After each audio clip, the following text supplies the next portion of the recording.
Good morning, and thank you for joining us for this morning's webinar on countering vaccine skepticism and building confidence. My name is Alex Lamont, and I am a legislative and policy coordinator for the New York State Association of Counties. This webinar is brought to you by both the New York State Association of Counties and the New York State Association of County Health Officials. I want to take a moment to thank NYSHO Executive Director Sarah Ravenhall, President Dr. Kevin Watkins, and the rest of the NYSHO team for their tremendous ongoing partnership to end the COVID-19 pandemic. Before we begin, I'd like to quickly turn it over to NYSAC's Director of Education and Training, Jeanette Stanziano, for some housekeeping items. Jeanette, whenever you're ready. Good morning, Alex, and good morning, everyone who is will be joining us today for this webinar. Just a couple of important pieces to interact with the program. We are recording this program, and we'll be posting the recording with a PDF of any slides on the NYSAC website later today under Education. And then when you see the drop-down box, just click on Webinars, and you'll find it by date. That'll be posted by about 1 o'clock today. If you have questions during the webinar, which we hope that you do, the way to submit the questions at any time throughout the presentation is to look on your dashboard for the Questions tab. Click it, a space will drop down where you can type in any of your questions. We will get to all the questions during the Q&A near the last part of the program. I think that's about it for housekeeping. Alex, the floor is yours. Thank you, Jeanette. I want to take a minute to emphasize what Jeanette said about submitting questions. We are very happy to be joined by two terrific speakers today, and we want to make this as helpful and engaging for you as possible. We have more than 100 county leaders on the line today, so please submit your questions throughout the webinar, and we'll use that to interact with you, make this as useful as possible throughout the event. Now, before I do introductions, I want to take a moment to thank our webinar sponsor, CDPHP. The Capital District Physicians Health Plan is a not-for-profit, community-based health plan serving nearly 400,000 members in 29 counties across upstate New York. For more than 35 years, the physician-founded health plan has been providing top-quality health coverage across all product lines to individuals, families, and businesses throughout upstate New York, and is known nationally for their high-quality care and superior customer service. Thank you very much to CDPHP for helping us to bring this webinar to our members. Now, we're very fortunate to be joined by two terrific public health experts, Dr. Kevin Watkins from Cattaraugus County and Dr. Brian Castrucci from the de Beaumont Foundation. Dr. Kevin Watkins is the president of the New York State Association of County Health Officials and the public health director for Cattaraugus County, which is in Western New York. Dr. Watkins was first elected as NYSHO Vice President in 2019 and has been the Public Health Director for Cattaraugus County since 2009. Dr. Watkins brings a wealth of experience, having previously served as a primary care physician, research scientist, public health physician, and director of a faith and health outreach association. He serves as a local health department representative on the New York State Public Health and Health Planning Council. Dr. Watkins is also a board member for several organizations, including the New York Public Health Alliance, the Southern Tier Healthcare System, Cattaraugus County Community Action, and the Western New York Physicians Leadership Team. Dr. Watkins received his undergraduate degree and his graduate degree from the University of Illinois, and he received his doctorate degree in medicine from the Chicago Medical School. We're also thrilled to be joined by Dr. Brian Castrucci, who is the president and CEO of the de Beaumont Foundation. Brian is a disruptor, instigator, and fierce advocate for public health. An award-winning epidemiologist with 10 years of experience working in state and local health departments, Dr. Castrucci brings a unique background to the philanthropic sector that allows him to shape and implement visionary and practical initiatives and partnerships that bring together research and practice to improve public health.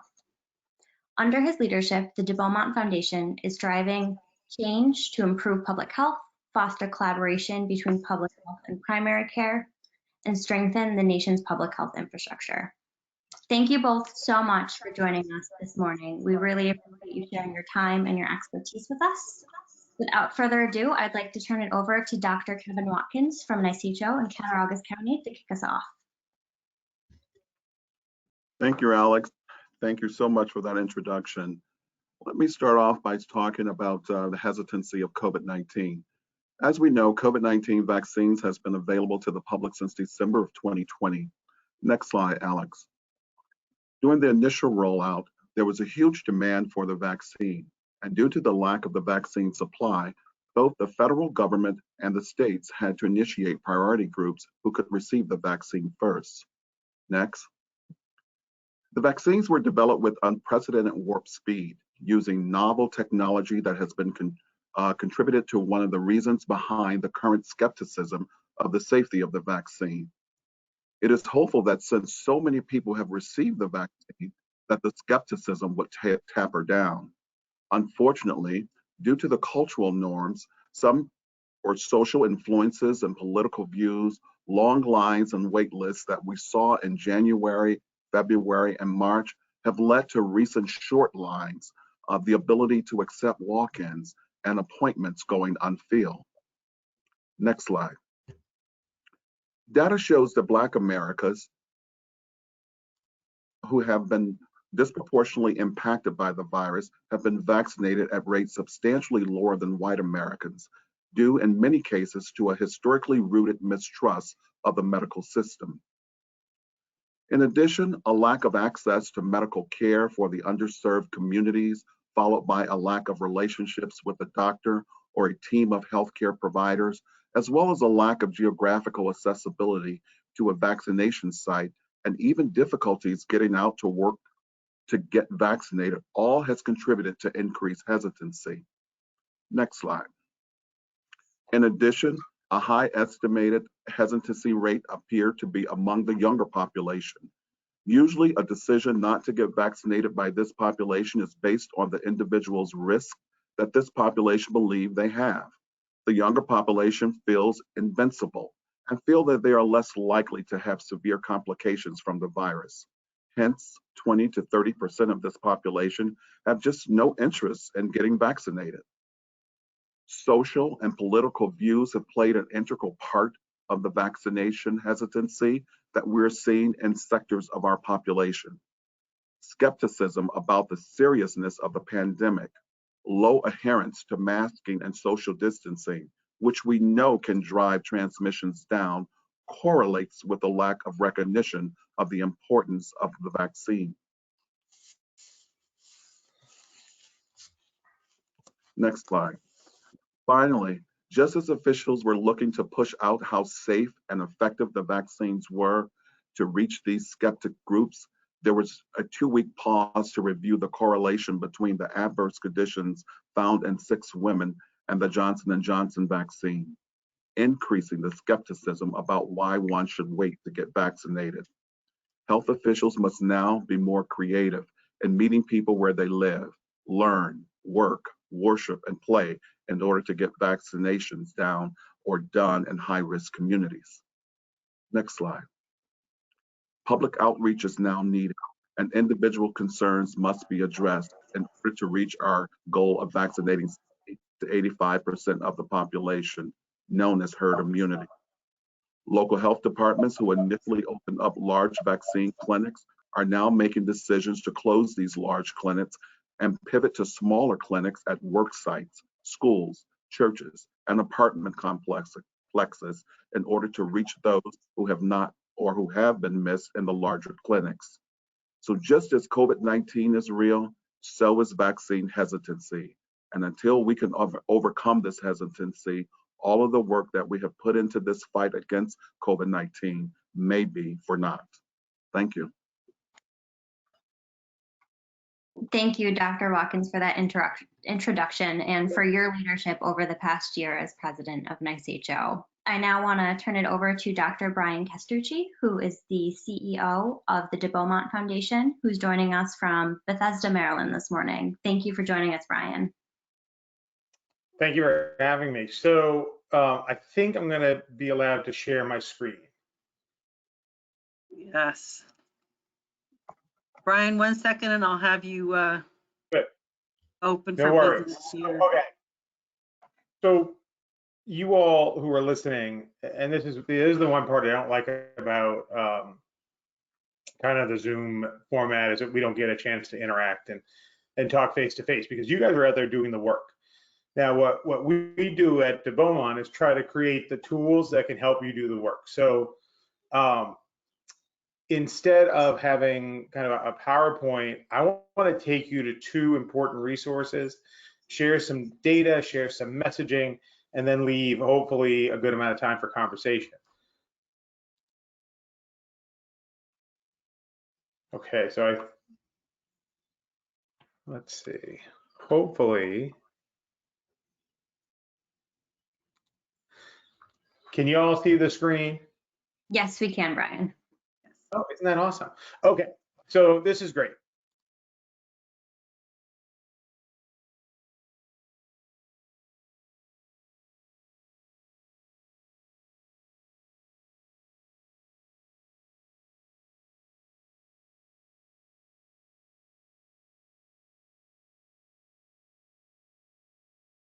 So did we? I guess we didn't like how I started out and we muted me, but I'm back. So if you go to Changing the COVID Conversation, you're going to see all of the work that we've done, mostly with Republican pollster Frank Luntz, on a whole bunch of different COVID issues. We started out working on COVID perceptions, and then quickly moved to vaccine acceptance. Now, what we've seen consistently, and I'm sure you're seeing it as well, is safety and speed are real issues. Safety significantly greater amongst the younger population, because what we know, they're balancing off theoretical risks, theoretical long-term risks of the vaccine to the kind of realistic documented risks of COVID, and they're just not seeing the same kinds of devastation in their circles, in their bubbles, versus what people suggest could happen with the vaccine. Though I think on the other side, when you think about COVID, as much as you could say, well, the vaccine could cause infertility. Well, you also could say there might be a cardiac or respiratory syndrome 5 years from now, and it's a precursor of that is having COVID. So we have to work on safety. And so on all of the messaging work that we've done, we have these little tip sheets. You can download these from the website. I'm going to go over a couple. We have our data, the most powerful motivator, two things that we keep seeing: physicians and family. And so one of the things that as public health practitioners you can do is really mobilize that physician community. We really need to make COVID-19 vaccination a new vital sign in our medical practice. Now, I'm not a doctor like Kevin, so I'm talking about this I'm a DRPH. I'm talking about this the same way we used the 5 A's to work on smoking cessation in physician offices. So every physician, every visit should be asking, have you taken the vaccine? Yes, I've taken it. Great. We don't have to talk anymore. I haven't yet, but I plan to. We need to make sure they have information, access, a plan to get vaccinated. And if they say no, then we need to speak to that group, and I'll talk about that in a second. We will be coming out, and this is one of the reasons to follow this work. We'll be coming out with a physician toolkit in a matter of days, for practicing physicians, with messaging and ideas of how to engage their patient population. A couple things just from this tip sheet as we think about promoting vaccination. I think the most important, there are two important things here that carry out throughout the whole conversation. We have to stop shaming and blaming. If you turn COVID-19, sorry, it's already been turned into a political debate. If we continue making COVID-19 a political debate, there's a winner and there's a loser, right? And with any political debate, let's debate the $15 minimum wage. There's a winner and a loser at the end of the debate. With COVID, there really is no winner. If we don't get vaccinated, people will continue to die. and we will continue to not have to get back to the things that we love. And so we have to really normalize vaccine concern. I try to never say vaccine hesitancy because it tends to be a stigmatizing word. And so we want to talk about vaccine concern. The most powerful sentence is, I understand that you have concerns.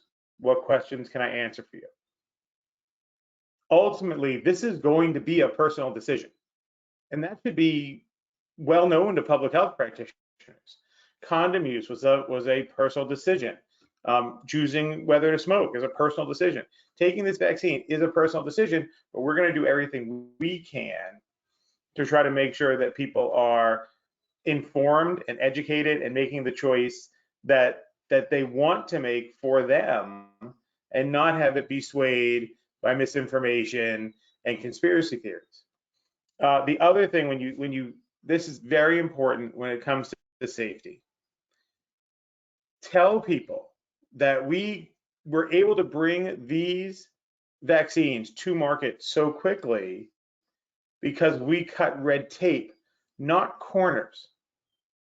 A vaccine trial does take years, typically. That's because there's a lot of bureaucracy kind of rolled up into those.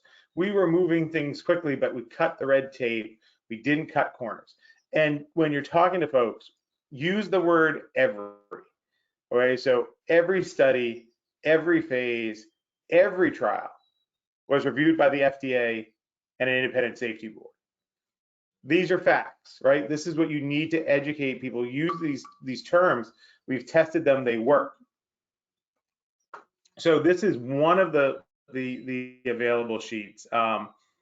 We've also done vaccines amongst and vaccine communication among Republican audiences specifically.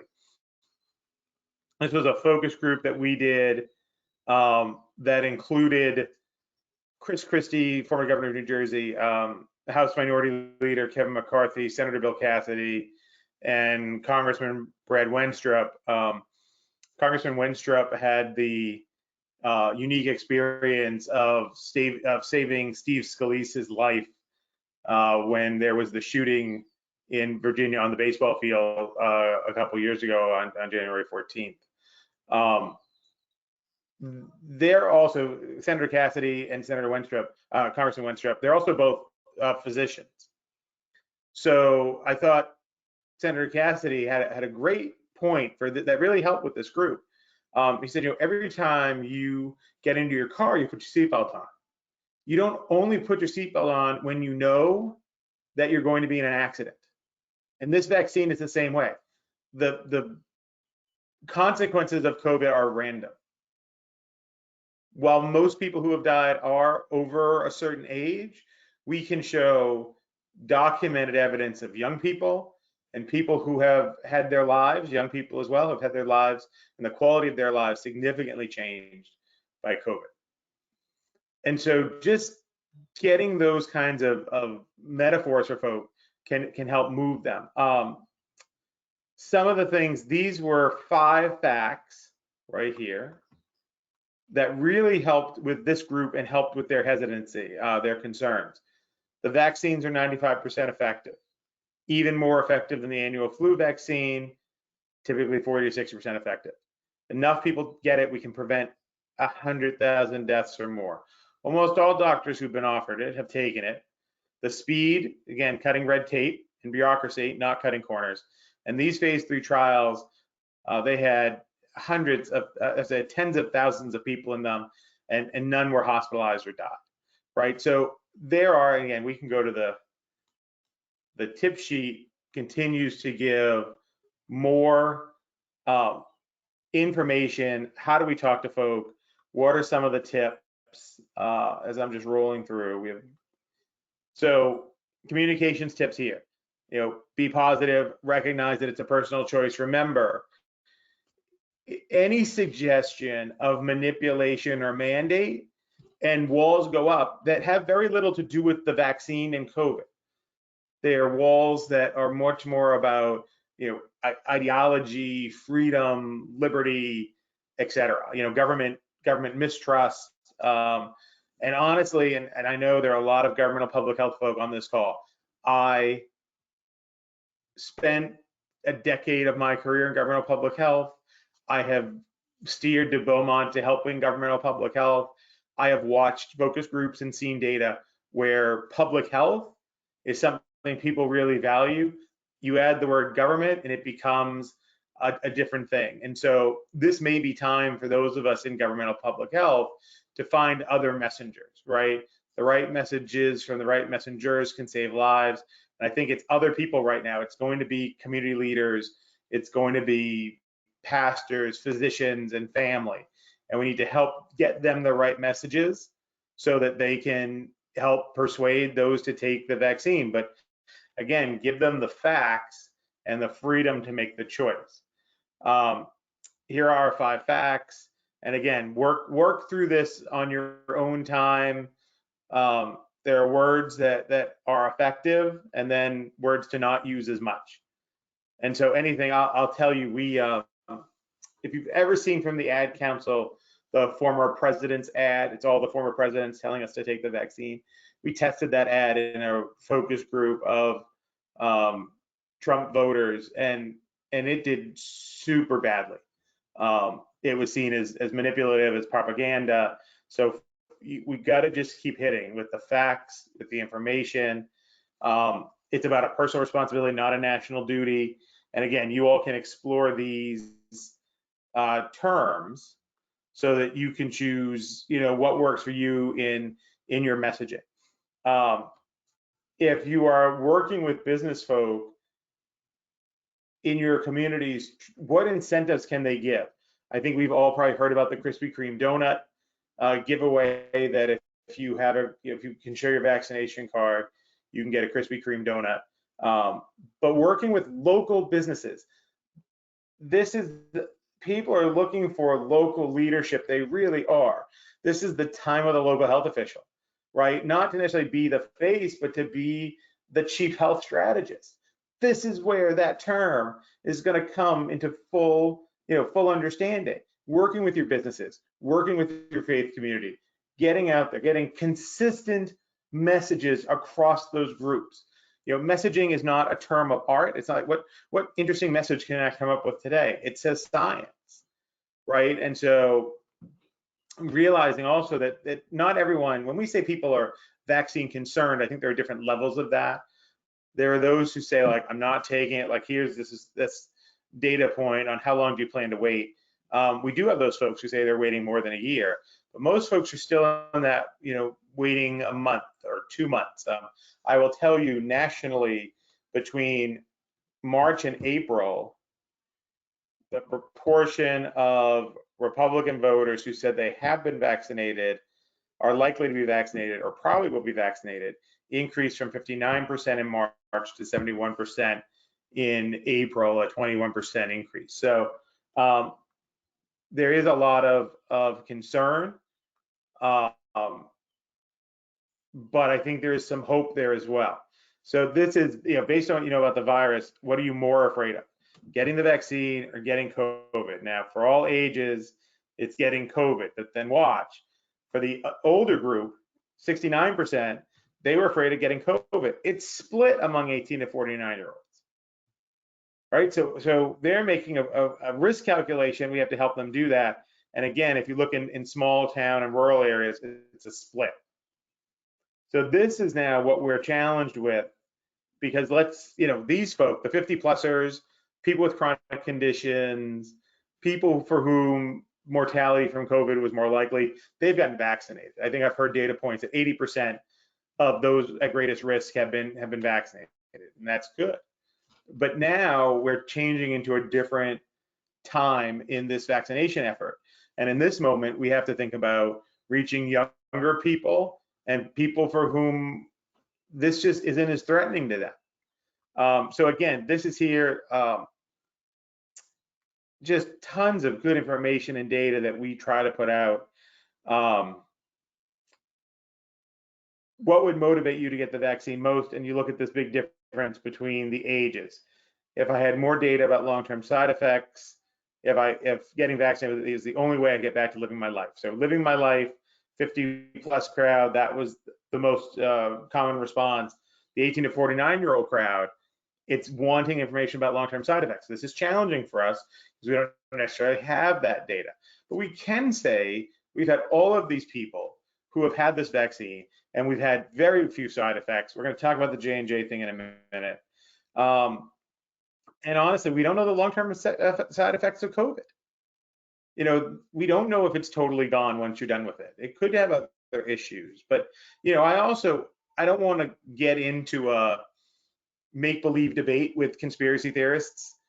I want to say what we know. And we know that people have long-term side effects for COVID. We know that it could cost you your life. And everything that we know and the data has shown, and people have had this vaccine now for, you know, some people more than a year, just about a year, and we've not seen any significant side effects. But a good pivot point there, and I'll go back to my main slide here. A good pivot point is J&J. So when we did find problems with one of the vaccines, we stopped it. And the pause, I think, was not necessarily a bad thing. Look at this first data point. Are you more or less likely to get vaccinated than you were 1 month ago? 76% said more likely, or no change from a month ago. And we did this right after the J&J pause. That's when these data were pulled out of the field. Most people actually did find, and here was that data point I talked about earlier. Most people found that the safety monitoring was working, that was a good message. This shows your confidence in this vaccine should be fortified, not shaken. Should be strengthened and not shaken. Because when there was a problem with the vaccines, there was immediate action. That shows you that there is a safety monitoring board that's ready to act and prioritize the safety of the American people. Also reminding people that, let's see, so the likelihood of getting a blood clot from a COVID vaccine is, you have 2 times better chance getting struck by lightning. So we need to create these kinds of opportunities where people are willing to have conversations, listen to you, get the facts from physicians, talk to their own doctors. This is probably the most concerning data point, was this one, and it was a forced choice. Having heard the J&J pause, do you think this is an isolated situation and vaccines are safe? This is the first of many serious side effects we'll hear about. So you're a little soft there, 39% saying is the first of many serious side effects that we'll hear about. So this is all here for you. The focus, this is another focus group we did on the pause. This is all stuff that's there for you and to inform your practice. I also want to talk about the Public Health Communications Collaborative. The Public Health Communications Collaborative is a joint effort of the CDC Foundation, Trust for America's Health, and Beaumont. What I found interesting is when you think about communications throughout the pandemic, I don't think we've done a particularly good job as a public health community. We didn't get ahead of terms like lockdown. We needed to use stay-at-home protocols. You know, where do you have lockdowns? You have lockdowns in prison. You have lockdowns. My kids will do lockdown drills at their school for shooters. It's not a particularly useful word. When you think about how we framed the initial debate about the vaccine or about the coronavirus, it was, well, we're either going to die from the virus or you're going to die from the economic consequences of the stay-at-home protocols. We were debating how Americans would die instead of really tapping into the anxiety that people had. And so I think it was somewhat unfair to have this novel virus and pandemic kind of pop and not give all local and state health officials and other public health practitioners messaging to go to their public with. Consistent, thoughtful messaging. And so that's why we created this site. And there are webinars every month that focus just on communications and messaging. And it's important in the chat or on Twitter or in an email to me, tell me what is bothering you, what you're having problems with. All of these things, our work with Frank and the Public Health Communications Collaborative, these are responsive efforts. So like tonight at 8 o'clock, I'll be doing a focus group with Frank on 18 to 39-year-olds who are vaccine concerned. And if you have questions that you want to ask that focus group or messages you want to test, shoot me an email. We'll work it in. The communications resources, again, we have done any number of different infographics, messaging. Again, we had a webinar with Dr. Walensky, sample messages. This was coming out. This is a great example. These were the messages for the J&J vaccine that we were producing in real time that you all can download and use, right? Other things we've done on this website, we've had infographics before Christmas and New Year's and differences between the different vaccines. We have a tough Q&A section. This is where we're giving answers to all the tough questions that you might have. And if you have a tough question that's not answered here, let us know so we can answer it. And what we have are messaging experts behind this who are helping us make sure that what CDC Foundation and TIFA and DeVoe bring are the public health science, and then we have folks who know the messaging. One of the other things I just want to share with you from this website, which I think makes this useful, are these misinformation alerts. I didn't even know this one. False claims that onions can cure COVID-19 resurface. Interesting. The way that my wife cooks, I'm now protected. I didn't need the vaccine. I just could have eaten the onions. So what do you do with it? It's here's the claim and here's what to do. And you can then read more. Okay, do you ignore it? Often we're ignoring it. Passive responses, and then every so often you'll get a direct response. So let's take, confusion about continued need for precautions after vaccination widespread. And here's the direct response. And then the fact check, which helps. So you don't need to be on an island. Like, that's what these resources are here to do, is help you, let you all really understand what's available and let us do some of that work for you. You're trying to run a response, still run a health department. You have so much coming at you. These are resources that are there to help. And that's why we create this. And so again, here again, all the different resources, I get some of the webinars. This one for New York, short of New York City. And I'm a Columbia grad, so I spent a fair bit of time in New York City, but for upstate, more rural areas of New York, this was a presentation done by the folks at West Virginia who've done a super good job with vaccine uptake. They were amazing, and I think you can get some good resources out of them. So,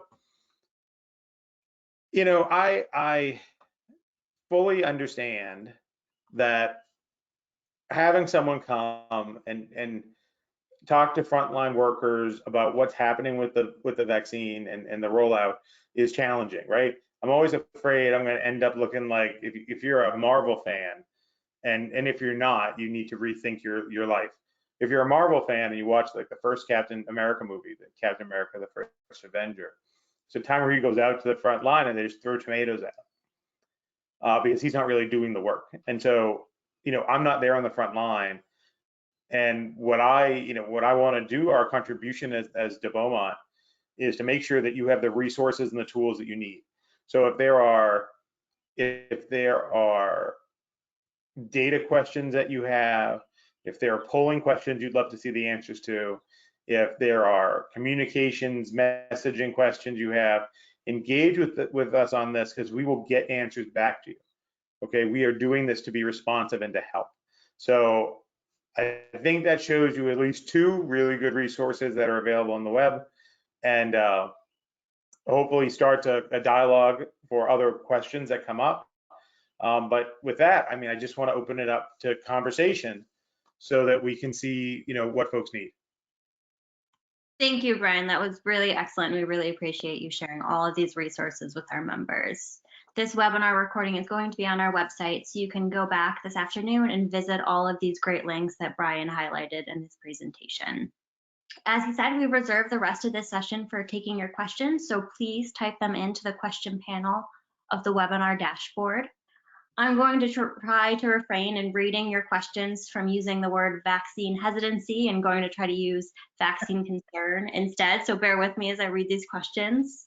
The first one is, how do we measure vaccine concern and vaccine confidence to know where it's most prevalent in our communities and across the state? So I think you can look at the vaccine uptake. That's a data source. I mean, of course, we're polling, and so that's how we're getting our information. Maybe again, ideally, you have physician groups in your community who are willing to put this question in their EMR, and that would give you a real-time day-to-day data feed of what you're seeing. There aren't going to be good sources to measure this in a scientific way, as like to publish it in JAMA. That's kind of that polling. But for you all on the field, on the ground, use those kind of canaries in the coal mine. Use your pastors, talk to them, talk to your physicians if they're asking these questions. Make sure it could be just having a community group and say, what are y'all thinking? How y'all feeling about the vaccine? Or try to recruit people to a community focus group who've not taken the vaccine. Understanding though, and I want to make sure this is clear. We have been dealing with HIV/AIDS for how long? Like what? It's 2021, so about 40 years. Is that right, guys? And there are still people who don't use condoms when they have sex. Like for all our messaging and all the work, like there is a point at which, with vaccine concern, you're going to just hit an immovable no. We just need to make sure that we get to herd immunity before we get to that immovable no. So that's our question: is how much energy you want to spend on those people who say like flat out, I'm not taking it, I'm never going to take it, I don't care what you tell me, I've done all my research, and it's just my decision. Or those people who are still saying, I'm not sure, probably will. Where you spend your energy. So I think it's more nuanced than just I'm not taking it or I am taking it, because I think a lot of those no's are not hard, immovable no's. Our next question is, how did the groups that are hesitant to take the COVID-19 vaccine, and Dr. Watkins touched on this, it includes young people, African Americans, and others, compare to those groups that were hesitant to take previous vaccines? Are we seeing any notable differences this time? So I think what we're dealing with now is very different from our traditional anti-vax movement. We've not had this kind of new vaccine that had to be rolled out on a population level in some time. I mean, I think the most recent kind of similar vaccine would be HPV, and there was major pushback on HPV early on. And so again, everybody has their issues with why they do or don't want to take this vaccine. And some of those, as Dr. Watkins suggested, a history of racism within healthcare, those are real. And honestly, we should have been addressing those long before COVID-19, right? Like what COVID-19 has stripped from us mostly is our ability, and it was a strong ability, I think we led the world in this, our ability to ignore social disparities, social injustice, and we're paying a price for it right now in our COVID response. So also make sure that, I talked a lot about acceptance, we also need to talk about access. So I will share, I am a type 2 diabetic and I am a hypertensive. I managed 8 different websites to get my vaccine in Maryland. And the Maryland rollout was imperfect. I think that's the nicest thing I can say. It was imperfect. So we had 3 mass vaccination sites, each running their own appointment system, and then the counties, and then the pharmacies. It was nuts. I had a reason to make sure to hang in there and work through those websites. Younger, healthier people don't. And so how we do this and how we have access and doing this appointment system may or may not work with a younger population. We might just have to grab them on the street or where they are. I mean, I remember, again, I keep trying to go back to other public health challenges that we've had in the past, because there's a lot to learn there. And I'm going to go back to HIV/AIDS. We didn't like set up mass condom education sites and ask people to come, get this information. Public health people were in gay bars and bathhouses, and they were there saying, let me tell you about this. Here are condoms, let's make them available, right? We need that same strategy now. We need to meet people where they are. And so making sure that we're balancing acceptance and access, I think, is really important. But I think we have to make this the easy choice for people, or it's not a choice they're going to easily make. Thank you. Our next question notes that many experts are distinguishing between vaccine concern and vaccine refusal. Are there different best practices for dealing with these two groups? I think refusal is tough. And again, I wouldn't put a ton of energy into the hard nose. But the vaccine concern, it's working with your employers in your community. Are there incentives employers can give?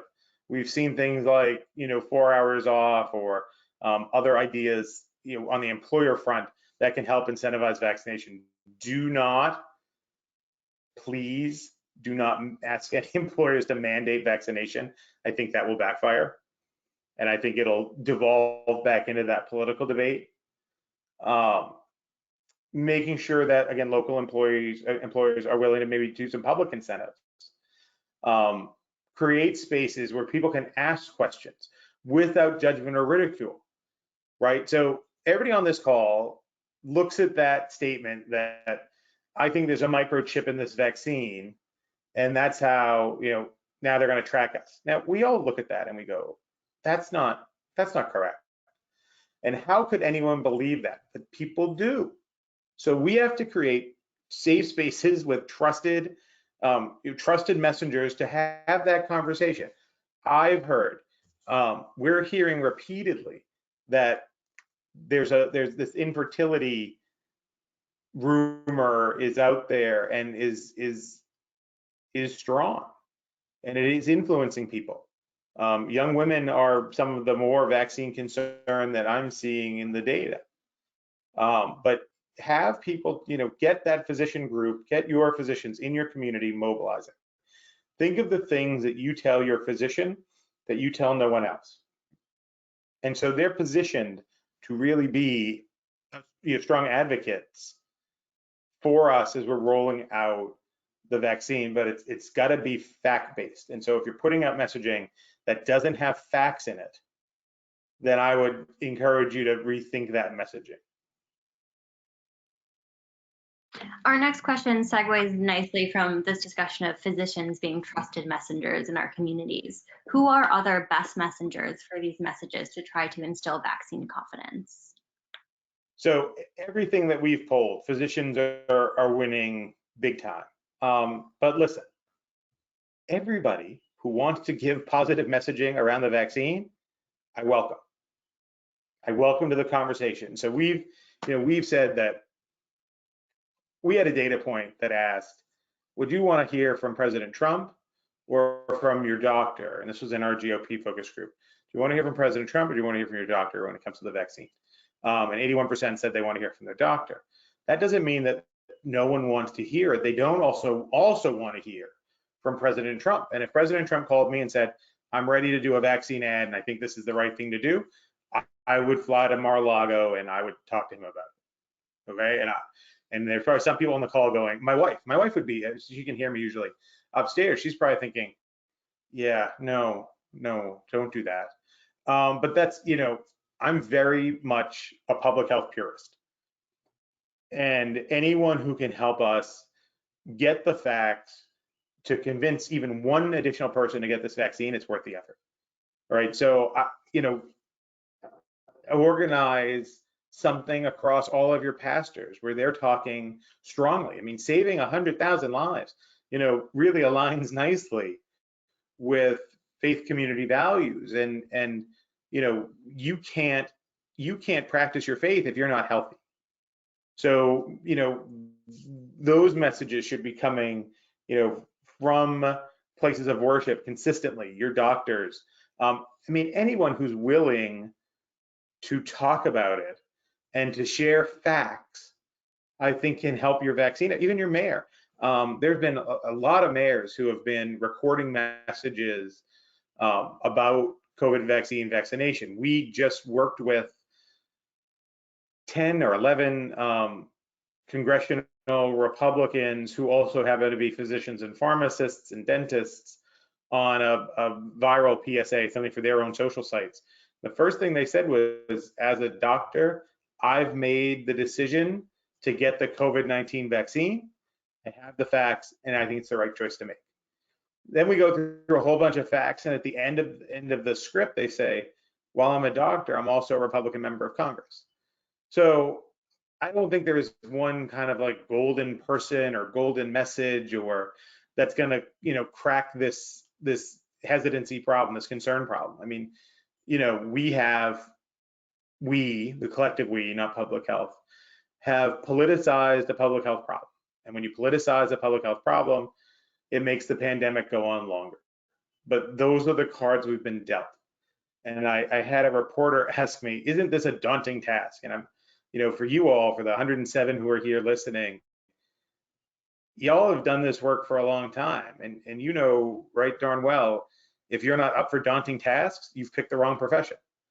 And so we have to keep driving and keep talking and keep sharing facts. And maybe get a community event where someone who was part of the trial is going to say something. One of our board members, who is a man of color and a physician, he participated in the Moderna vaccine and just wrote a blog post that we're developing with him because it was important.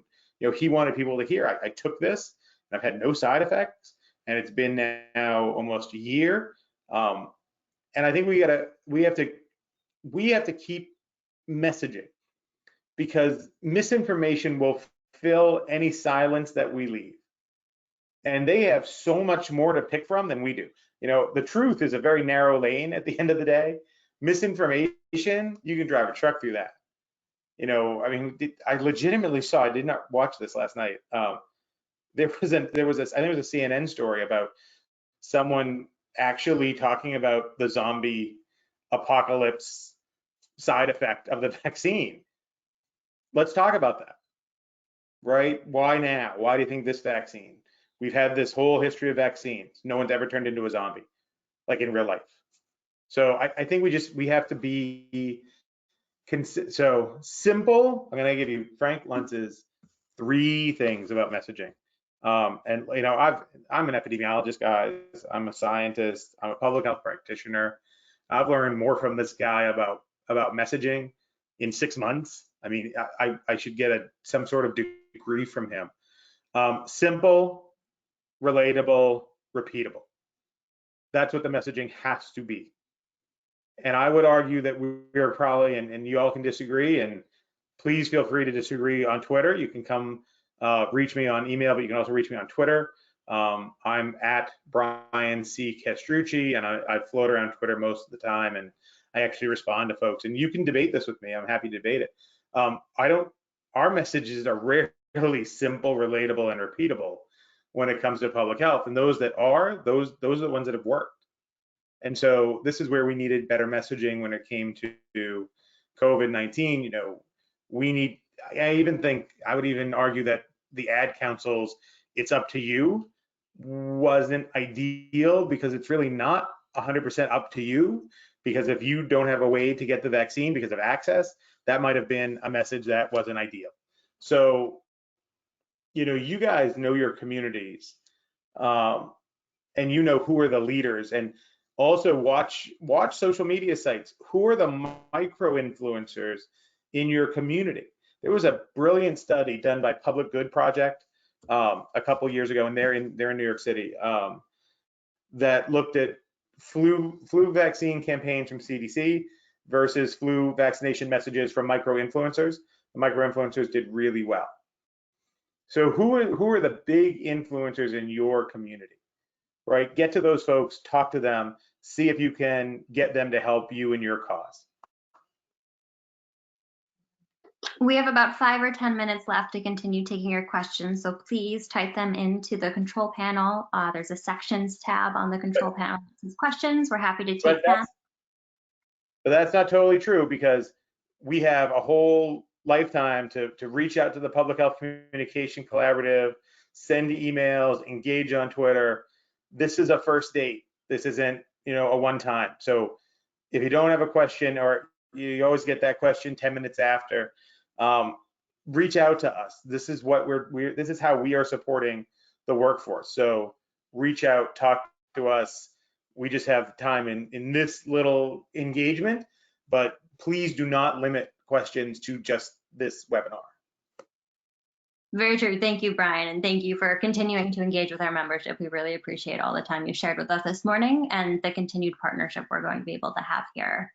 You mentioned earlier incentives, and particularly the importance of employer incentives. Are other states and localities offering or considering incentives to combat vaccine concern, and what are they? Is there research about which incentives work best? So I'm going to find very quickly a poll from a group called Morning Consult. Just requires me to go into my email for a quick second. But Morning Consult did a poll yesterday on incentives, and it's front of my mind because we had shared it with some folks. Here we go. Okay. The headline that you can Google and then find: most Americans haven't heard much about brands' offers for vaccinated consumers. Young consumers are more likely to have caught wind of the incentives. So 41% of consumers say vaccine incentives would make them feel more favorably toward a brand, while 40% had no impact. 73% of consumers who received a vaccine said they are likely to take advantage of rewards from a local retailer in particular. So I'm trying to see I would, vaccinated Americans most likely to take advantage of free products from local retailers. 73% of respondents said they would take a vaccine incentive from a local retailer. So what I would suggest is go look at that poll and read that article. And here, I will put it in the chat for the moderators and they can share it. But this, I think it is going, pulling that local community together and say, how can you help us incentivize? And it could be a free cup of coffee, it could be a free donut, it could be, whatever that incentive, that carrot is. This plays against this idea of the vaccine passport, right? So that's when you talked about vaccine passports a couple of weeks ago, I think there is a need to have some sort of vaccine verification. Unfortunately, the politicization of it, the media cycle took it to an issue of mandates and the federal registries before we even talk about the value of having a vaccine certification. This is a way to get people vaccinated and give them some, reward at the end of the rainbow here. And I think that can be useful. But, Tip O'Neill said, all politics is local, and you all know all health is local too. And so if you all can get to your local retailers, that's going to be super helpful. We'll take time for 1 or 2 more questions here. The first, we've talked a lot about learning from past public health emergencies this morning. What can we use from what we've learned about COVID-19 vaccine distribution and administration to better prepare for the next public health crisis? Don't spend like 20 years defunding public health and expect it to work. How about that? Is that a good one? How about the fact that a lack of paid sick leave, racism, sexism, ableism, a lack of equal access education have all contributed to the devastation of COVID. We have a graphic that we use. It's a bunch of sticks, and it has our various social challenges, and the match was COVID-19. When healthcare leads, when politics leads on vaccine distribution, it doesn't go so well.